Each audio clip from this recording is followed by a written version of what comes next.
Why don't we get back on the acquisition train, doot doot, and talk about that Tencent is reportedly focused on buying now majority stakes in outside gaming companies. This comes after Tencent bought a sizable amount of stakes, but not a controlling stake in Ubisoft. I'll be honest with you before I ask for your opinion on this, Zero. I was kind of surprised by this announcement, or this.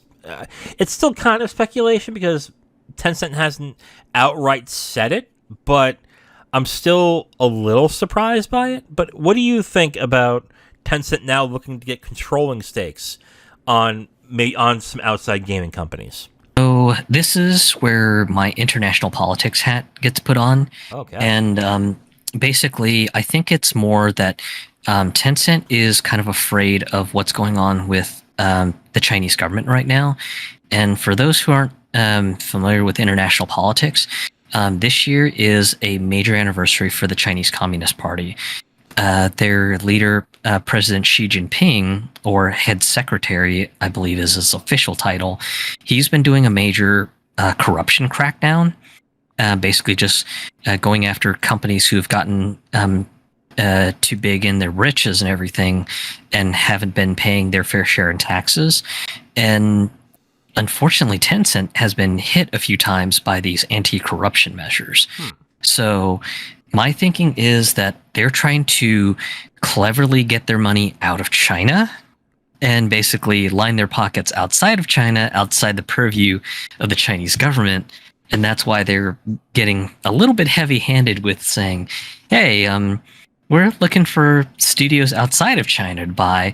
And with doing that, they can park their money outside of China. And then if and when the eventual day that the Chinese Communist Party just gets sick of basically just Tencent being too big of a company, they can go, okay, well, we're just going to shut down our Chinese operations and we're just going to say bye. And then, surprise, we opened up our operations in, I don't know, Germany, France, Norway, the U.S., Canada. Would they be able to do that? Because I thought with the nature of how international business works, especially with China, is that once the money gets funneled into, because I know America's different in this, but I thought with China, I might be wrong on this, but once the money is in a Chinese company, it is essentially Chinese money. So even if they were to say have, I don't know, business in other countries, China can still claim that it's their money and you have to pay the taxes for it. I mean, am I wrong on that, or? Technically you're not wrong about it, but Okay. There have been some companies who have been trying to cleverly sort of route their money that it doesn't touch the Chinese government in any form or fashion. Right. So basically having the money parked in a bank account that's outside of a Chinese bank, and then basically just leaving that money alone, but using that money in a creative way to, say, buy real estate, by controlling shares in companies, things like that. So that's where I think that potentially Tencent is doing with their money. They're basically finding creative ways to park their money outside of the reaches of the Chinese government. But again, that's my international politics hat on that discussion. You know, if that's true, that makes a ton of sense. That Tencent, if they are really afraid of that they will want to park their money and get more money and diversify their portfolio from other countries in order to bolster, I guess, their bottom line if they were going to leave China at some point. But doesn't Tencent get a lot of perks and a lot of different kinds of things that other companies don't get because they are a big Chinese company? Doesn't the government actually support them in a lot of what they do? I mean, that's the other. Well, Go ahead. It's not quite a clear sort of situation. So, Okay. one of the things that is a part of Chinese government regulations is pretty much every industry must have a Communist Party office within the company. So Yeah. within the offices of Tencent, there has to be a actual Communist Party office inside the Tencent building, and they act sort of like a tattletale or a snitch to the party. So if Tencent decides to do something that isn't quite kosher, then this person who is inside the Communist Party office, they get to go and tell the party and say, "Yo, they're trying to do some shaky illegal shit." And so there's that one piece of the equation.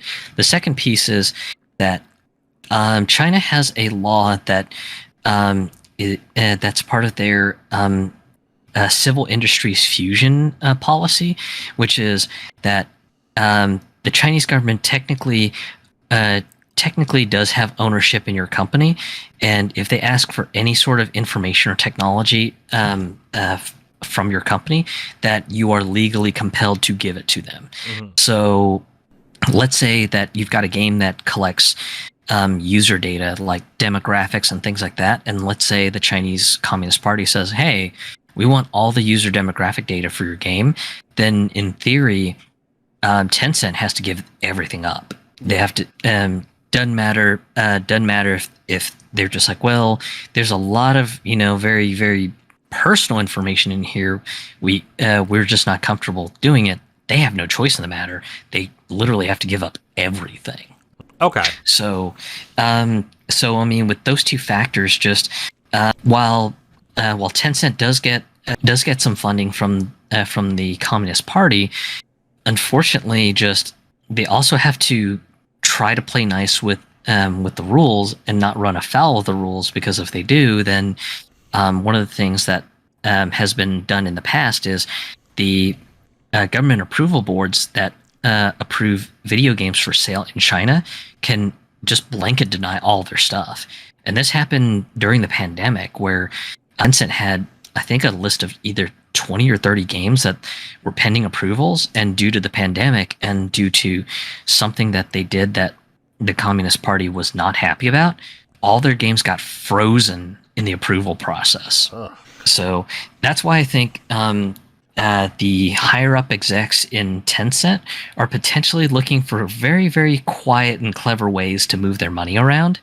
That way, if something happens, they can just conveniently travel outside the country and just go, "Oh, well, I'm out to do international business to bring in money for the country," and then just quietly apply for asylum in another country and go, "Well, I guess I'm gonna reestablish myself in the UK now." So. Tough luck, communist nerds. I wish they would say that. That makes a lot of sense, since I'm not really into international politics. So that makes a lot of sense. Yeah, like if you are a big enough company, like as Tencent, the best thing you can do is diversify where you put your money and what you do with it. And although Tencent in the West does not have the greatest reputation, I mean these companies, these other studios, are more than happy to take their money. I mean, doesn't Tencent also owns Riot Games? They also own Digital Extremes. They own a bunch already right now. So they have stakes in those companies, I should say. So it'll be interesting what other companies they go after next. I can't really speculate what companies they're going for, to be absolutely honest. So, MiHoYo is a Korean company, or is it a Japanese? Chinese. Oh, it's Chinese. Okay. Yeah. Well, forget MiHoYo then. That would have been my guess. It would have been MiHoYo, but if that's Chinese, then forget it. Yeah, I mean, now when I'm thinking about it, I'm kind of surprised they didn't go for a controlling share of Ubisoft. At that point, but I guess the Guillemot brothers did not want to get rid of that controlling share. So, do you have any speculation as to who they might go after?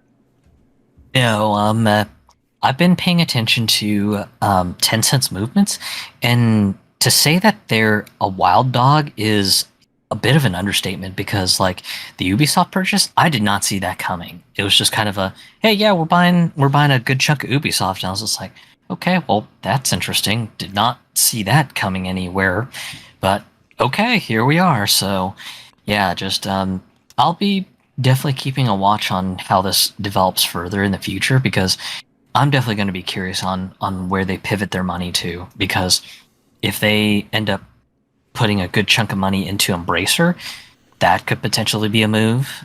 Not definitely not enough to do a controlling share, but maybe enough money to kind of give them a vote or two on the board to say, hey, we've got a right to say something or whatever. Yeah, they're probably going for smaller companies in the millions to maybe 1 or 2 billion. I don't think they would go for Embracer or for like bigger companies like EA or stuff like that. I think they're going for like I would call them like in between AAA and AA, like and to that extent, which there aren't many of, to be completely honest. So yeah, I mean this will be interesting. We'll probably hear more in the next 2 years as to what they're doing. And yeah, the consolidation of the gaming industry continues. Thank you for listening to this podcast segment. The Capital Games podcast is done every week, and we post it on all your favorite podcast apps, as well as segments on YouTube. If you want to listen to another segment, you can listen to a new one right there on the screen. We also do a movie podcast called the Capital Games Movie Club. If you'd like, you can go ahead and click on that and see all the movies that we have reviewed from that point. Thank you for listening, and we hope to hear from you soon.